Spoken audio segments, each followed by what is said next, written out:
Hey, everybody, it's Eddie from Tokyo. This is your cryptocurrency update from Japan. Well, as we know, the Financial Service Agency, which is the watchdog of the exchanges here in Japan, they are really pushing all of these exchanges to get this regulatory body in lockstep. And in doing so, then they will receive government acknowledgement, and that will allow these exchanges to operate in a very clear fashion. And as you know, Kitao-san talked about this in his speech that took place on July 31st.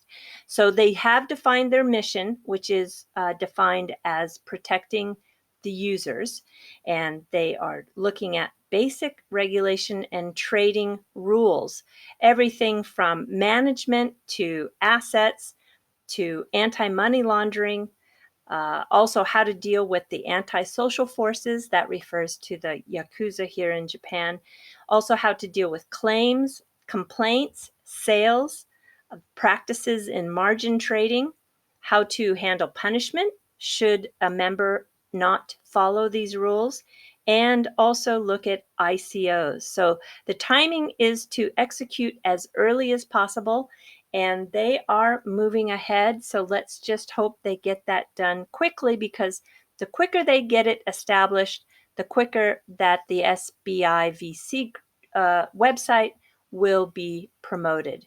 Okay, this next story is one more chapter in the Mt. Gox chaos, fiasco, terrible hack that took place back in 2014. The U.S. court dismisses the case, which was against Mt. Gox Mizuho Bank, for lack of jurisdiction. Well, this is I'm just happy to see these slowly, chapter by chapter, be closed, because I want to finish this book. The United States Court on Friday dismissed for lack of jurisdiction the charges against the now defunct Mt. Gox Digital Currency Exchange and Mizuho Bank of Japan about the exchange bankruptcy in February 2014. And along with this case being dismissed, the decision also dismisses the charges against the Mt. Gox CEO, Mark Karpeles. So I just am hoping that we don't have to reread any of these chapters, and this book will be over soon, because it's been a nightmare. Crypto breakthrough, TRON and Ripple. The clans create real-world adoption of TRX and XRP. So the TRON and Ripple communities are two of the most active in all the crypto. And a pair of projects are revealing just how engaged they really are. So in a space that's constantly searching for real-world adoption, members of both communities have independently developed successful protocols that allow anyone to send TRX and XRP through Twitter and other social media platforms. Yeah, for the tip bot, which is the XRP tip bot, you can do Reddit, Discord, and Coil now too. So the TRON users are using this, which is called Seeded. It's a fast and easy to use multi-platform payment system on the TRON network. And for XRP, it's the XRP tip bot. And I'm sure many of you watching this have an account, but if you don't, I really encourage you to get an account, because it is a real use adoption that you can participate in, and it really does make everybody's day. So I'm going to do something live here for you. I'm on my account, and we're going to send 5 XRP to Wheatsy Wind. He is the developer, and I want to thank him. Thank you so much for all your, what should we say, for all your help, for all your updates, for all your work. And I'll give him a couple of hugs and kisses there. All right, so this is what you do. When you open your account, you just then create a tweet, and this one says hi, and then whatever the Twitter name is. So it'll always start with the @ sign. So @WheatseyWin. Here is, and then you can change this. You can change this to any amount. And the maximum amount on this tip bot is 5, but you could do even a fraction amount. So it's really up to you. And then followed by @XRP tipbot. And that's really all you need. You don't have to add another message if you don't want to. But if you do, it just is, I think, all the better for the person who's receiving it. So then just hit tweet, and my tweet was sent, and he will know that he received 5 XRP. So there you have it. So if you don't have an account on the TipBot, definitely get to it and get it done. All right, Islamic blockchain markets see Ripple, XRP, and Stellar, XLM, competing for adoption. Well, as we know, after receiving the accreditation from the Sharia Review Bureau for both its blockchain and platform and its corresponding digital currency, all was set for Stellar Lumens to start operations in the Islamic financial industry.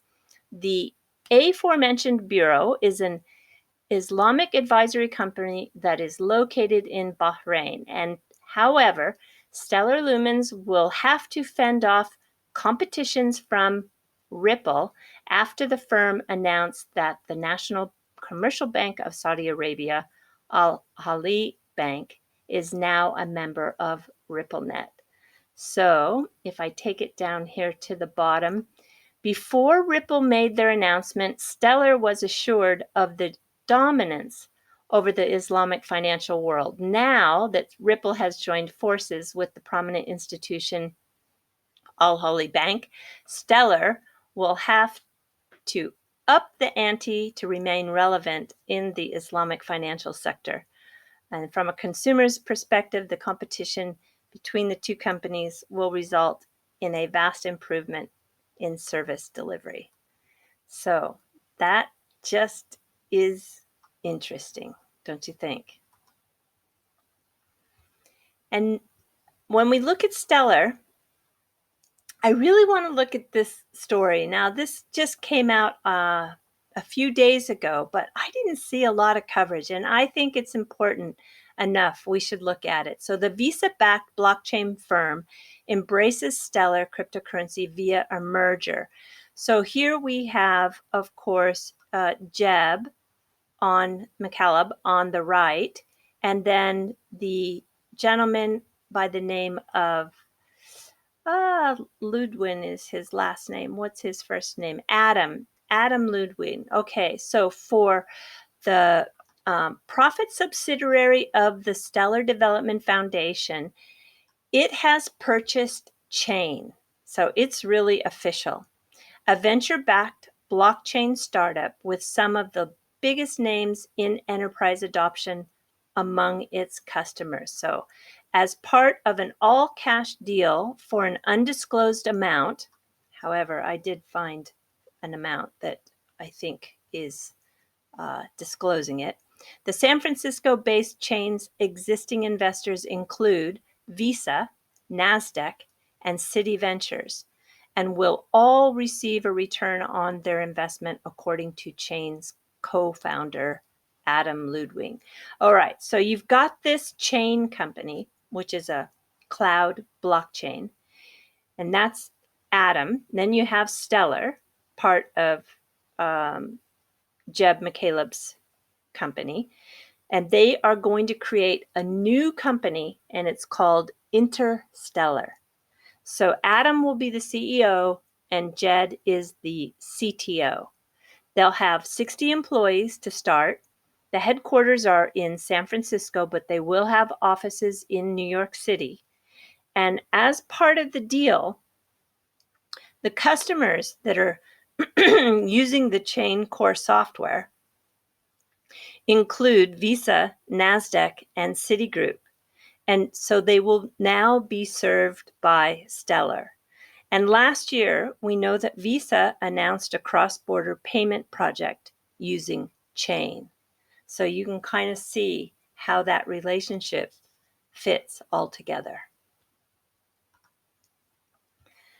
Here is the one story I found, and it's dated June 26, 2018, but it says that Stellar was acquired, or I'm sorry, that Stellar acquired Chain for $500 million.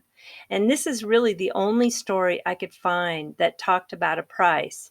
So I don't know if the bankingtech.com website has it correct, because it's the only place I could find it, but they did report it at that amount. Here is their website, Interstellar. All right, so this is kind of the introduction. And when we come down to the bottom of their page, we can see their projects. Starlight is for developers. The Kelp is an open source trading bot. It creates liquidity, sets a spot price for tokens, and actually mimics orders from other exchanges. And then this project here called Sequence, it securely manages financial assets in a token format. And then there is this one called Stellar X. It's quite interesting, actually. It's not quite open, but here they're introducing it as a user-friendly peer-to-peer marketplace. They're free, they're fast, and they list or will list every asset class imaginable: crypto, fiat, bonds, commodities, and more.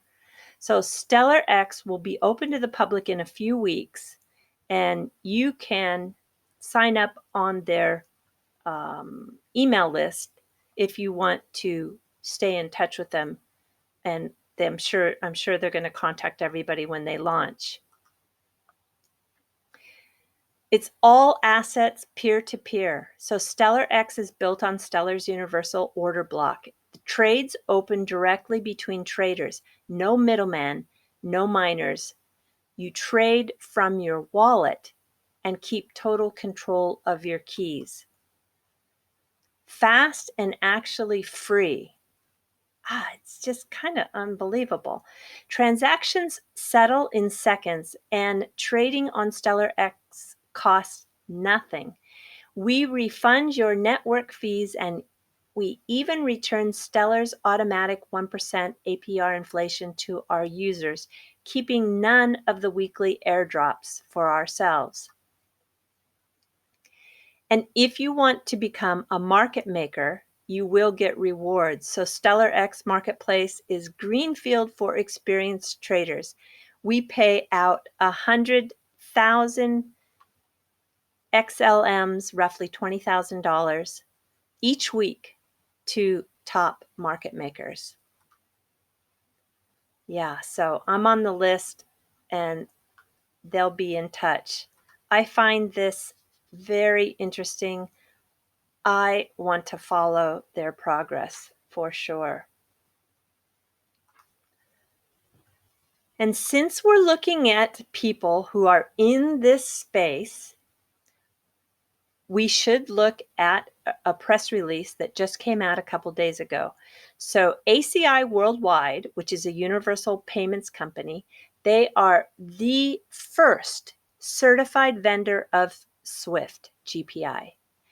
And the ACI group They power 5,100 different organizations, 1,000 of which are financial institutions, and they execute 14 trillion every day. Here I am on the Twitter website. You can see that the ACI Worldwide, this is how they kind of do an intro. Real time is transforming the global banking and payment ecosystem. Are you ready for it?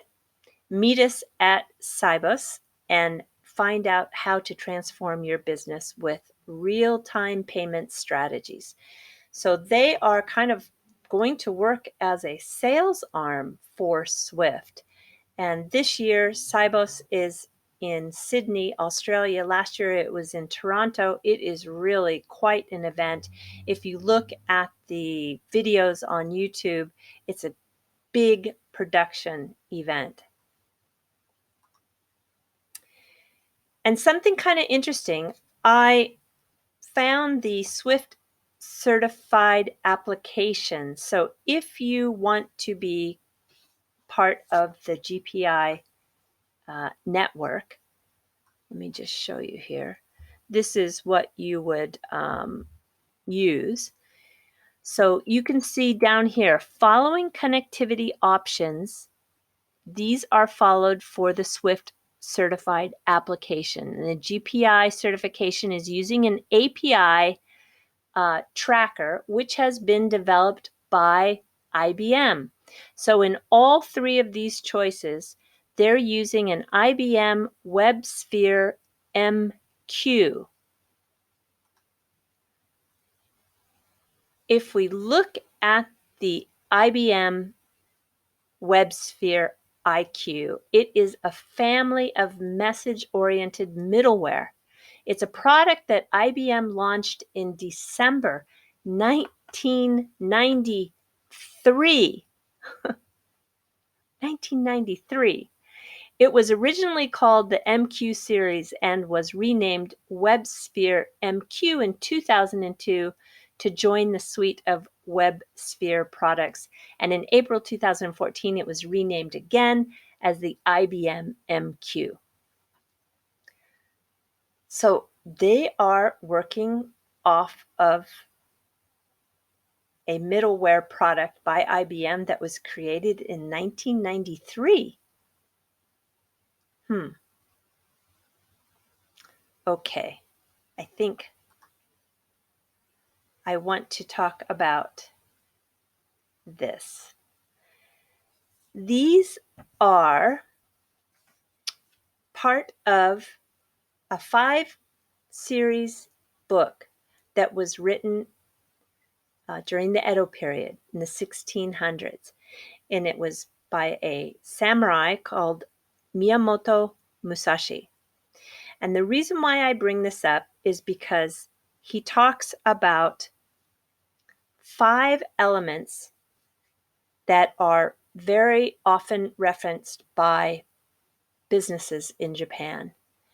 It's kind of like a Sun Tzu Art of War, except it's a little bit more in a Bushido way of life. And the Bushido is the code of life that the samurai followed.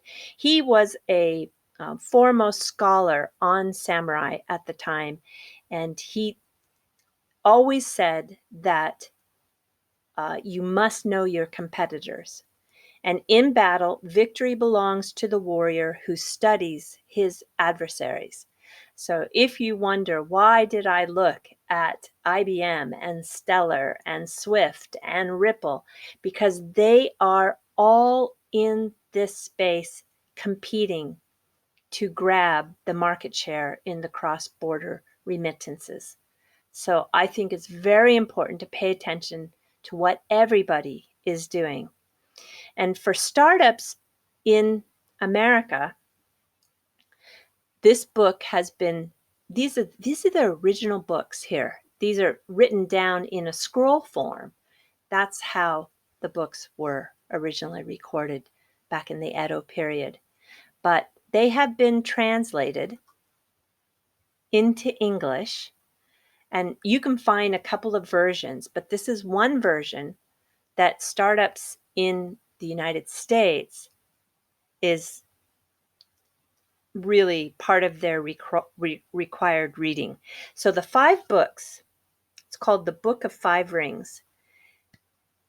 The first book is the Book of Ground, and it talks about the importance of practicing martial arts. The second one is the Book of Water, and it talks about techniques. And then the third book of Fire has a very detailed look at strategy. The fourth book, Book of Wind, looks at failings. And then the last book is the Book of Void, and it talks about how to achieve correct mindset, very much kind of Zen philosophy. So he's very famous in having many quotes. One of the quotes is, "Know your enemy, know his sword." So I think that if you are interested in Bushido, the code of life, and you're interested in business and you're interested in competition, this might be a really good read for you. All right, we're going to move into fluff. That wasn't fluff. Can you believe it? But now we're really going to move into the fluff story. This is Peter Barakan. He lives in Tokyo, and he is one of the foremost Japanologists living here. And a Japanologist is someone who is a real expert in Japanese culture. And he does a show called Japanology that's produced by NHK, and it is a 10 on a 10. And this particular episode is about tea ceremony, because at the time that Miyamoto Musashi was living, he was born in 1584 and died in 1645. But at that time, Japanese tea ceremony was for rich nobles, samurai, monks, and warlords. And it has a very rich and complicated history, but Peter, in this video, breaks it down into the most interesting way to understand tea ceremony. So it's just not talking about the history, but the tea rooms and the gardens and the different types of ceremonies. He also talks about the participants and symbolism, the philosophy, the spirit, if you will, of the ceremony itself. You get also a chance to be introduced to a tea master. He is somebody who's a living treasure today. And also take a look at some radically new designs that are just way outside the box when it comes to tea ceremony, kind of a modern interpretation, if you will. It's really radically different. So the most important thing about tea ceremony is that it creates a profound bond between the participants. And I really strongly recommend you watch this video, and I'll put the link down in the comment section. And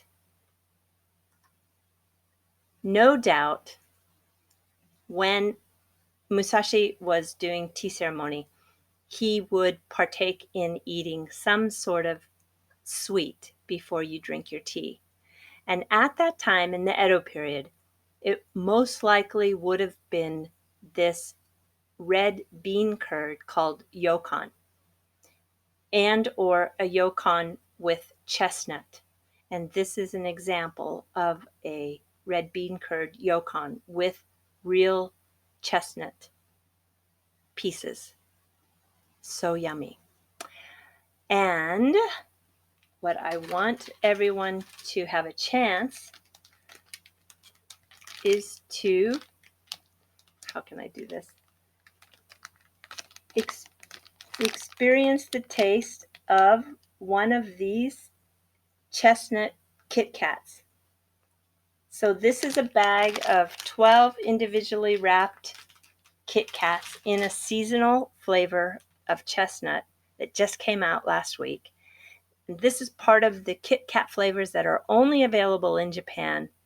And I'm going to send it to the lucky winner who can answer this trivia. And the trivia is not too hard, actually. But if you win, I will ask for your delivery address through a direct message on Twitter. So you'll have to give me your address. It won't be available. We're not going to share it with the public, but you'll have to give it to me so I know where to send this bag. And if you're okay with that, then please participate in this kind of contest. All right, so there's 3 questions, and it's trivia that if you are paying attention to the YouTube space, you'll know these answers, okay? So write the answers down in the comment section of this video. The first person to get all 3 answers correct will get a bag of chestnut flavored Kit Kats. Okay.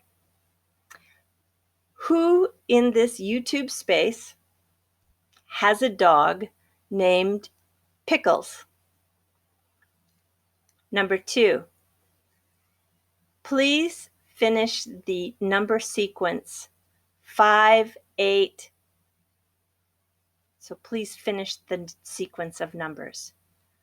The first 2 numbers are 5, 8. So finish that. Number 3, the modern investor, who's one of my favorites on YouTube, just hit a big milestone, just like in the last week. So what was that milestone? I think these are easy. So I hope it's not too difficult, and let's see who can be the first to answer all 3 of them correctly. Okay? Have fun with it, everybody. Sayonara for now. Bye-bye.